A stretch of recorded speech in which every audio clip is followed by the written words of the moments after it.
Hi, welcome back to English 111 Online. This is our last week before spring break, and I hope that you can get your um, assignment turned in um, by Sunday of this week, which will be the 17th.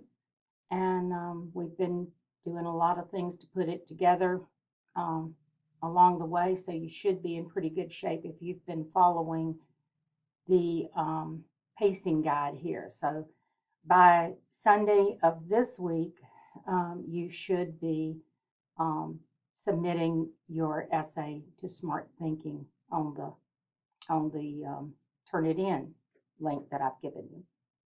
Okay, so what to do this week? One of the things that we want to do this week is that we want to revise. So you turned in a rough draft. I've looked at your essay a couple of times with the introduction paragraph, background paragraph, and your body paragraph. So hopefully you got some good feedback from Smart Thinking.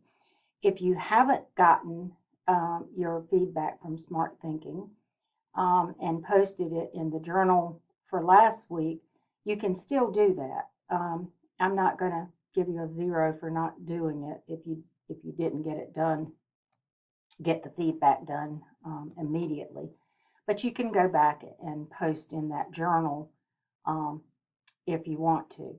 Oh, I have an announcement up here that I put up here. This is something that if you're looking for a job, this might be helpful to you. For the first time in 3 years, we're having a live career fair. It's April the 12th, that's next Tuesday from 9 to 12.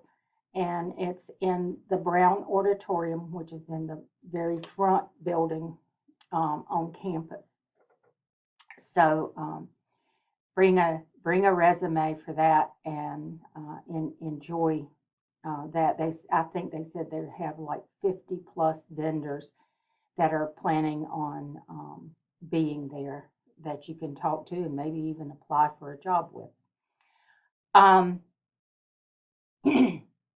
Another thing you need to be aware of this week is this coming Thursday, April the 14th, is the last day to withdraw from courses.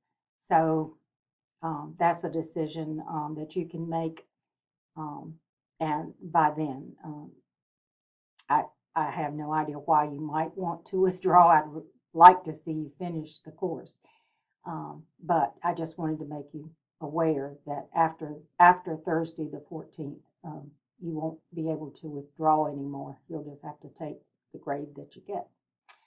Um, Watch this week's instructional video, which you're doing now, and like I said, if you haven't put your smart thinking feedback in, go back and do that. The and I want to see the feedback. Don't tell me that you can't do it, you can't paste it, it won't let you. Go ahead and do it. Figure it out and do it. And if you have to put um, the the file in itself, then um, like the whole Word file, you can do that. I don't see why you couldn't copy and paste it.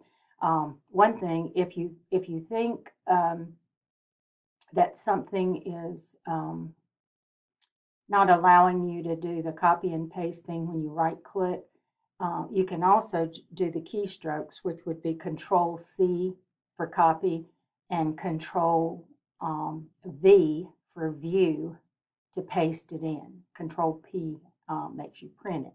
So it's Control C to copy, Control V to paste it into the journal.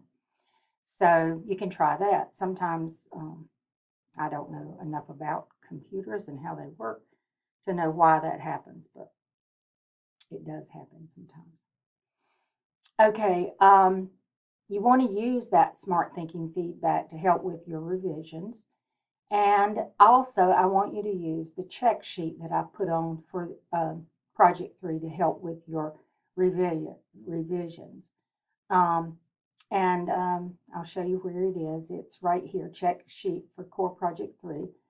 And if we take a look at that, you can, it is indeed a check sheet where you can go through and actually check these things if you want to. But you can also just pull your essay up and put it and pull this up on another tab and look at them side by side and see if you have this. Don't forget, you're going to have it set up in MLA format, and the check for MLA formatting is here. Times New Roman, 12-point font, double line spacing, page numbers inserted with the last name added in front of the number, the heading on the first page only. So put that down in the text section of the essay so that it doesn't show up on every page. The title centered, first line of each paragraph indented, and I'll add this in there too. No extra line spacing between paragraphs. The indentation serves to show that your reader that you've started a new paragraph. An in-text citation every time you use something from a source that you've read. And I'm assuming that you went into this not knowing very much about the topic that you were researching, but you have gathered a lot of information that you have read. And all you have to do is just give them credit for that. And you also want to make sure that your in-text citation, the thing in parentheses, matches the hanging out part on the works cited entry. So you want to make sure you do your hanging indent so that you can see what's hanging out. And that's what you would put in the parentheses in your in-text citations. Works cited is a separate page. The title is centered on that page. And it's still all double line spacing, Times New Roman 12-point font. It's just the same throughout the whole document.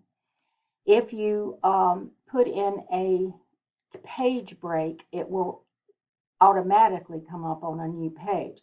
And then if you have been hitting enter, enter, enter to get it there, you can go back and delete all that extra space that you've put in there.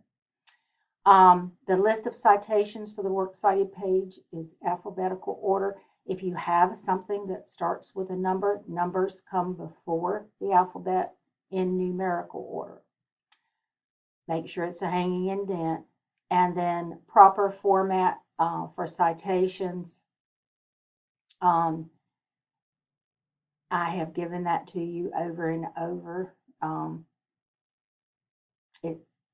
You can find it in the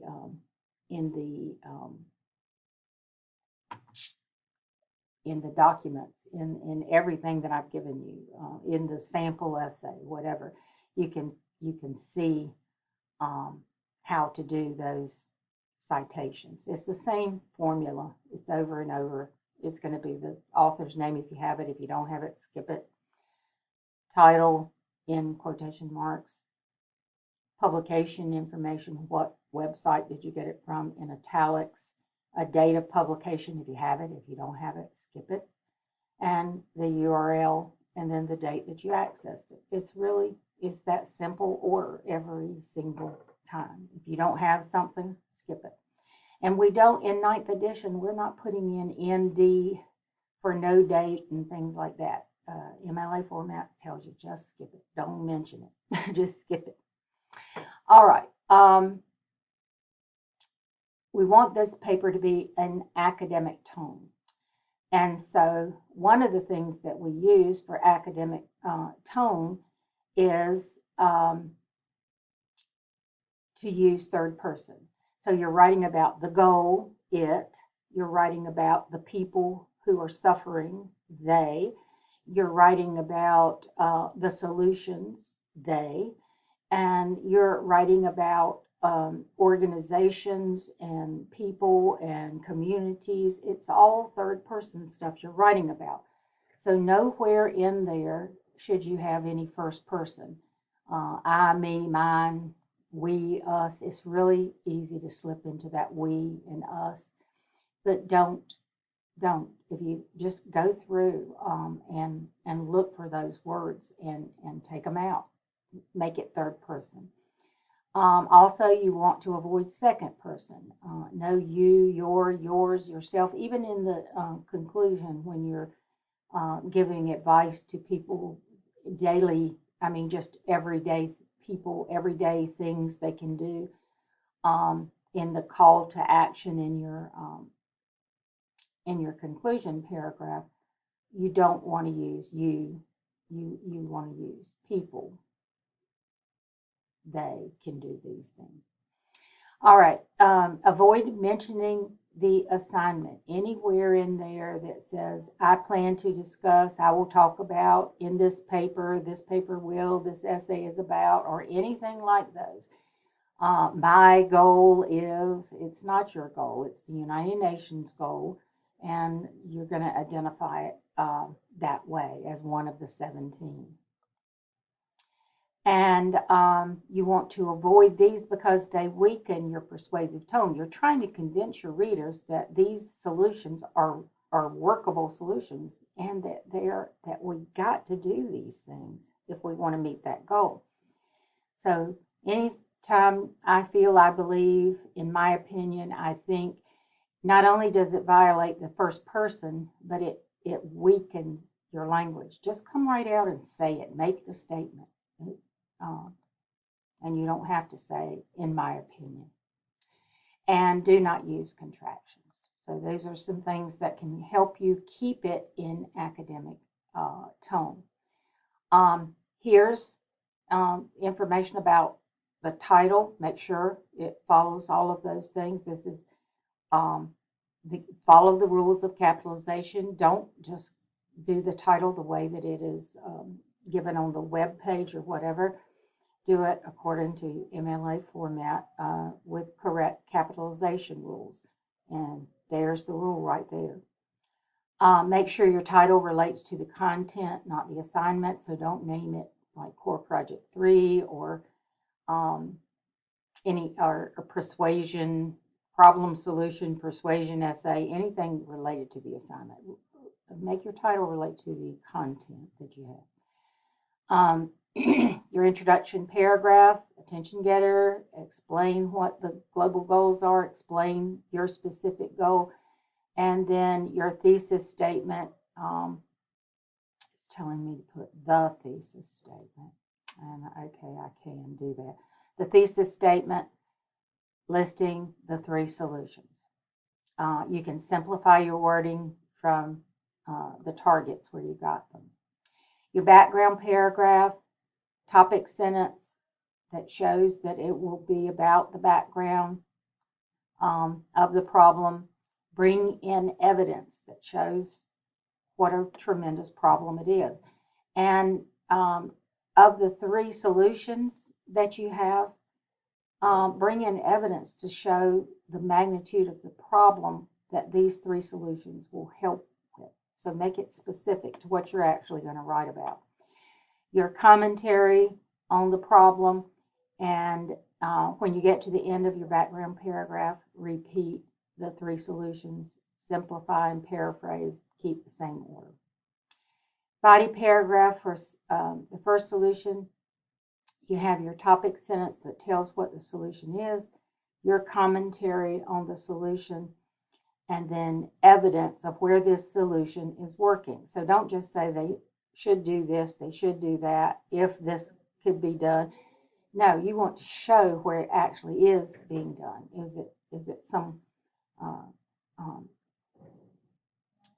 it somebody that's a corporation or an institution or something that's working on it? Is it the community itself that's working on it? Is it some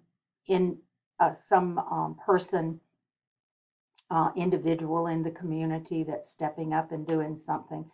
But that's where you want to put in your details in your solution paragraph.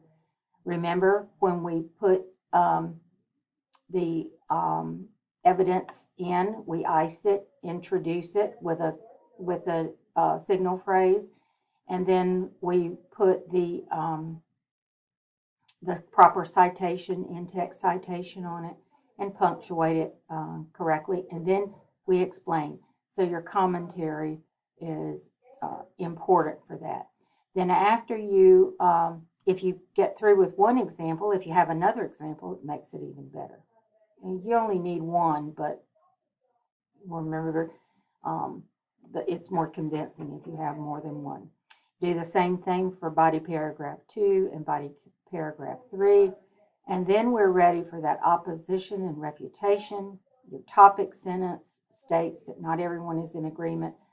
Sum up what the opposition says, concede what is right about what the opposition says, contradict or refute what is wrong with the opposition's view, supply evidence to back you up, and your own commentary. When you get to the end of that paragraph, though, you should firmly state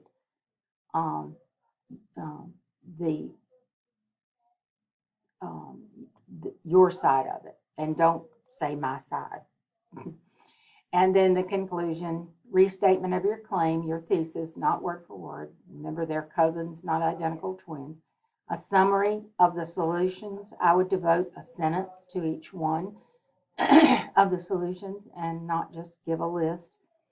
And then I ask you to do a call to action, things everyone can do, and keep it in third person. Everyone can do it.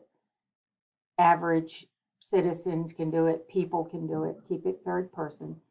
And then if you can think of a bell ringer or a ringing conclusion, like it is never too late to do the right thing, you can do that. So if you revise for all these things, make sure you have it. And then if you don't have it, revise. And when you get through with it, this is where you will post it right here. And I'll tell you something. I've been telling you that it's due by the 17th. The week, Easter week, or our spring break week, the 18th through the 24th, is spring break. You're not going to have a new assignment. I've made that available for you. And right here, if you did not make that original deadline of turning it in by the 17th, since I will not be grading that assignment until the week we're back from spring break, because I'm going to be gone, I'm going to be out of the country, I extended the Turnitin link until Sunday, April 24th. So that's your absolute last and final. Do not approach me the week of the 25th when we're back and we're going to be going into Core Project 2 then. I want this out of the way. So don't be saying, well, I finally finished it and I finally got my stuff back from, I'm making fun of you because I hear it all the time, but I'm just telling you, I'm giving you an extra week. That is your extension. Don't ask me for an extension. That's your extension till the 24th, and I'm not going to take them after that. Just need you to get your act together and do it. Hello, spring. All right, and another thing is, gosh, you'll have it out of the way, off your shoulders, off your back, or whatever, however you want to put it, and can enjoy your spring break or use that time to do something in another course that you might enjoy doing. I'm not sure, but anyway, I hope you have a great week this week. If there's anything in particular you need to ask me a question about, Core Project 3, I'll be glad to answer it this week. I will be gone next week, so you can't ask me questions next week because I will not be checking my email. I am on vacation, and so ask things this week when I can be looking at them. I hope you have a great week. I hope you have a great spring break. And I look forward to getting back with you when we come back from spring break for the week of April 25th. And we'll start on Core Project 2 then. All right. Y'all have a good one.